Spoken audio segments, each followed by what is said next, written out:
Au mois d'août, j'étais sur l'île de Kyushu, dans la préfecture de Kagoshima, et plus précisément à l'extrême sud de celle-ci, tout en bas du Japon, pour me rendre à un endroit bien précis, le mont Kaimon. Celui-ci est un ancien volcan qui a pour particularité de ressembler au mont Fuji, en tout cas d'apparence, de loin, ce qui lui donne d'ailleurs un petit surnom, le Fuji de Satsuma, Satsuma étant l'ancienne province devenue aujourd'hui Kagoshima. Kaimon Dake mesure 924 mètres de haut, et en fait c'est une montagne qui m'intéressait parce que il est vraiment là, posé au milieu de nulle part, il demande qu'à être gravi finalement. Voici donc le mont Kaimon, Kaimon Dake. Et moi je vais aller normalement tout en haut de cette montagne. Je sais vraiment pas pour combien de temps est-ce qu'il y en a.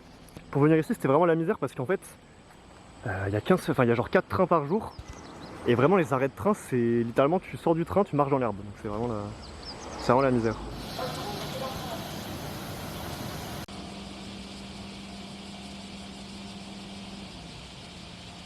Du coup je me dirige actuellement vers le mont Kaimon. À vrai dire c'est un mont, mais il me semble qu'à la base c'est un volcan, mais vu que ça fait des années qu'il est éteint, plusieurs siècles en fait, et c'est une montagne. Alors à ce qui paraît, pour arriver tout en haut, il faut entre 3 et 5 heures. Hier j'ai parlé avec un mec qui m'a dit qu'il fallait environ 4 heures. En effet, c'est un guide qui m'avait raconté ça la veille quand j'étais à Kagoshima, et ce même guide m'a dit que le mont Kaimon est une montagne que les Japonais préfèrent plutôt contempler que gravir. Voilà, ça en dit long, en plus des 4 heures ça promet. Pourtant sur internet, même s'il n'y a pas forcément beaucoup d'informations sur le mont Kaimon, il y a quand même certains sites web qui disent que la randonnée est accessible, voire même facile. Mais facile, c'est quand même un mot pour dire que tu peux y arriver sans effort. Et les gens que j'ai rencontrés avant et sur le chemin vers la montagne m'ont dit que c'était pas évident. Donc j'étais curieux. Bon évidemment pour affronter la bête je me suis quand même bien préparé. C'est faux.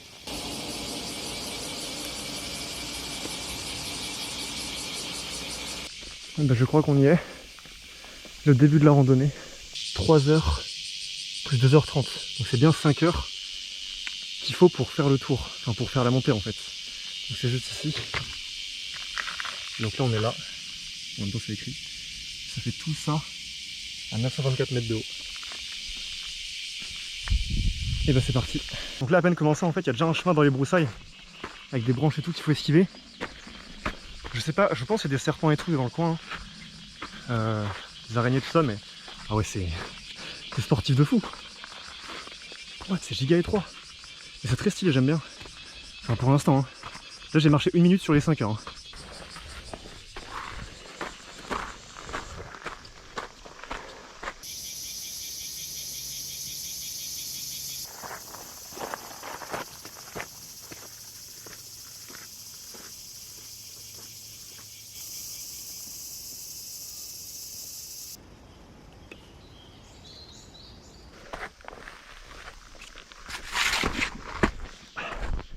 Je vais me casser la gueule. Ah, mais là c'est abusé là.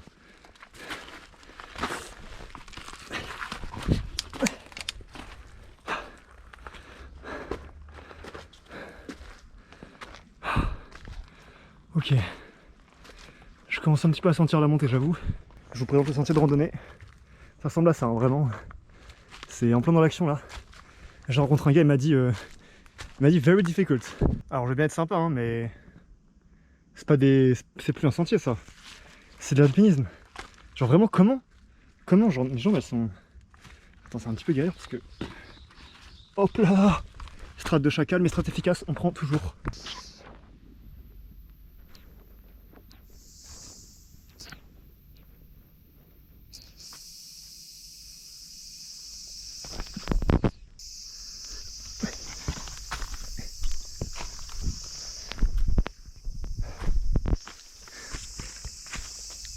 Sportif.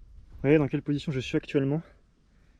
Et regardez, si jamais on se foire, tu peux tomber bien bas. Oh, c'est terrible en vrai. Là, genre là, je sais même pas comment est-ce qu'on passe en fait. Comment on est censé passer là? Comme ça? J'ai juré, c'est impossible en fait. Oh. Putain. Tu glisses, tu meurs quoi. Et là, il y a des petits trous comme ça un petit peu partout. Oh, je sens qu'on est bientôt arrivé. Quand je dis bientôt, c'est 1 heure, mais ça fait plaisir en vrai. Ah ouais. Ah ouais. Oh la dinguerie. Oh la dinguerie. Alors le chemin n'est pas impossible, c'est même balisé, et d'ailleurs j'ai vu des gamins qui le faisaient, mais c'est pas une partie de plaisir non plus, il y a énormément de rochers glissants, et on peut facilement tomber si on fait pas gaffe. En plus de la chaleur et de l'humidité du mois d'août, qui renforce la pression, on va dire, du lieu. Donc pour le coup, ne pas faire comme moi, c'est-à-dire prendre des vêtements adaptés et surtout beaucoup d'eau, c'est sûrement les meilleurs conseils pour en profiter un petit peu plus. Mais faut quand même faire gaffe.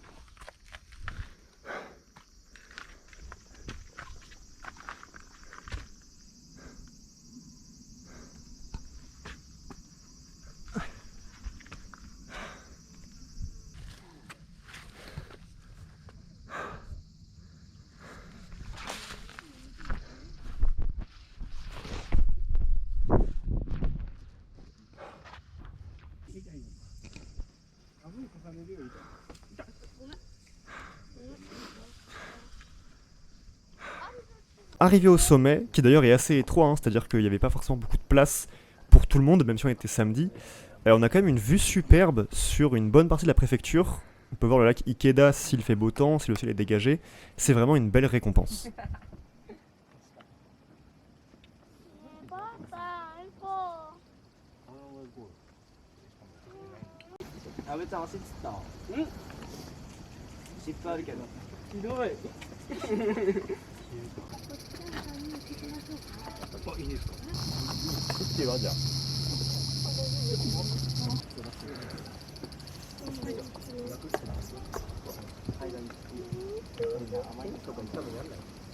C'est vrai que la descente, j'y avais pas forcément pensé. D'autant plus que il y avait écrit que ça mettait 2 heures. En quelque sorte 1 heure de moins que la montée. La montée j'ai mis 2 heures. Donc je peux me vous le montrer. La montée j'ai mis 2 heures. J'ai arrêté le chronomètre ici. Faut juste rajouter 10 minutes quoi.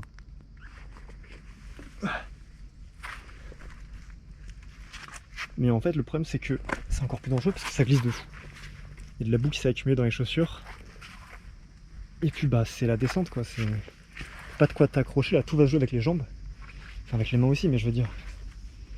Pour moi ça va être plus long. On va voir. Quelle heure est-il? Il est midi 22. Midi 22, mon bus, mon train il est à 14h28. Je sais pas si je vais l'avoir mais bon, soit. Et donc en fait pour aller à Kaimondake, on monte à peu près 4 km qu'il faut désormais redescendre. Et on a vraiment que s'accrocher à là. Bon par contre la vue est, j'en ai pas encore parlé mais la vue est absolument splendide. C'est une très belle récompense pour le coup. On peut voir un petit peu tout, par exemple, on voit pas du coup de l'angle où je suis mais là-bas en gros c'est Ibusuki. Là où il y a les fameux bains de sable, les onsen de sable.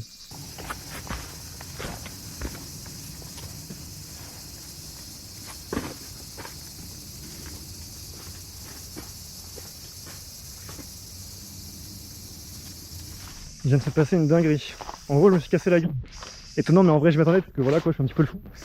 Et genre en gros je voulais me rattraper un arbre et je suis tombé dans les broussailles avec la pente. Donc je me relève, j'ai un petit peu mal mais ça va. Et je commence à remarcher. Et au bout de 10 minutes, je me rends compte que dans ma poche droite, il n'y a plus de téléphone. Et donc là, je reviens en arrière et je commence à chercher et je me dis, c'est impossible de retrouver un téléphone là-dedans. Parce qu'en gros, ma poche droite, forcément, elle donne vers la descente. Et donc je commence à chercher et je me dis, c'est impossible. Il y a un japonais qui arrive et il me dit, ça va? Je lui dis, non, j'ai perdu mon téléphone. Et il me dit, je vais t'aider. Le frérot, vraiment, il veut juste faire ça rentrer tranquille et il commence à m'aider. Et genre pendant 30 minutes, vraiment 30 minutes, il cherche avec moi. Et on fait plusieurs endroits comme ça. Et je lui dis au fur et à mesure, en vrai mec, continue ta randonnée. En vrai c'est mort, c'est impossible de retrouver un téléphone là-dedans. Donc je lui dis, si jamais du coup t'as de l'eau ou d'autres trucs, n'hésite pas, moi je vais continuer à chercher. Il va même donner des petits bonbons que je n'avais pas avant, vraiment il m'a donné ça en plus de l'eau, parce que j'ai plus d'eau. Et c'est pas en plus de ça, on va à un autre spot, plus avant, et il me dit qu'il a vu mon téléphone. Je regarde, il y a en effet mon téléphone qui était par terre. Il y a vraiment un tout petit bout qui dépassait au-dessus du feuille. Et en gros, il a retrouvé mon téléphone. Il a cherché avec moi pendant une demi-heure et il a réussi à le retrouver. Et j'ai pris son Insta comme ça si jamais, parce que du coup j'aimerais bien lui le revoir quoi, pour lui payer un resto ou un truc comme ça. Parce que vraiment ce mec est un héros. Genre vraiment son téléphone, je suis dans la merde. Oh, punaise. Bah, c'est un petit peu comme ça que je me suis cassé la gueule tout à l'heure. Hein. Il n'y a pas forcément besoin de faire le fou. Là, ça fait peut-être 2 heures que je suis en train de redescendre, c'est terrible. C'est le point de départ. C'est là où je suis parti. Alors, je sais pas combien de temps j'ai mis pour le retour. Je vais regarder. Parce que je sais que j'avais dit l'heure quand je suis parti, mais en gros, il est 14h43. Sachant que j'ai perdu mon téléphone. Donc, je ferai un débrief plus tard. Mais j'ai jamais été aussi content d'être en bas. Putain, j'ai monté le mont Caïman. On va voir un petit peu après la montagne de loin, là où on était tout à l'heure. Et vraiment, c'est pas facile. D'un côté, c'est ce que je voulais. J'ai fait exprès. De toute façon, je me prépare jamais beaucoup pour des trucs comme ça. Et j'avoue, je m'attendais pas à ce que ce soit aussi dangereux. Parce qu'à la limite, voilà, tu prends plus d'eau et je pense que c'est ok. Non, ça marche pas comme ça. C'est juste giga dangereux. Petite boisson en observant là où on était ce matin. Putain, j'arrive pas à croire que j'étais là-haut en vrai. J'avoue, c'est chaud. Voilà, donc je vous présente l'arrêt de train de Caïman. Il n'y a pas plus austère. Hein. Un panneau, une seule rail qui mène vers l'infini, je sais pas. Et évidemment, un petit banc, ça fait toujours plaisir hein, pour attendre. Pour attendre les trains qui arrivent vraiment très peu ici. Hein. En gros, là, celui que je vais prendre du coup, c'est lui. Mais j'avoue que si jamais tu rates un des deux là, après t'es baisé quoi. Enfin, faut pas se foirer. Donc voilà, petit arrêt de train. Aucun endroit pour prendre des billets ou quoi. Normalement on paye à la fin. Donc c'est quand même très sympa. Et là il y a une araignée. En conclusion, Caïman Daké, c'est plus de 5 heures de randonnée assez intense pour une montagne aussi humble, si je puis dire. Autrement dit, c'est facile pour les pros, mais ça requiert un petit peu plus de volonté chez les amateurs. De l'eau aussi. Prendre des bonnes chaussures et de l'eau, ouais, c'est vraiment ce qu'il faut pour faire une randonnée qui est plutôt safe. Enfin, je conseille pas forcément d'aller là-bas exprès pour ça, d'autant plus que les trains, c'est une galère de y en avoir grand max 6. C'est vraiment perdu dans le bout du Japon, quoi. Par contre, c'est à 1 heure de Ibuski, là où il y a les onsen de sable, et à 2 heures de Kagoshima, donc pourquoi pas y aller si vous êtes dans le coin. Cela dit, avec une voiture, c'est vraiment un coin à explorer, et à Skip, il y a pas mal de jolis points de vue sur le mont depuis la côte. Donc voilà, personnellement, j'ai grave aimé, mais je ne peux que valider le dicton du guide, c'est quand même plus appréciable de loin.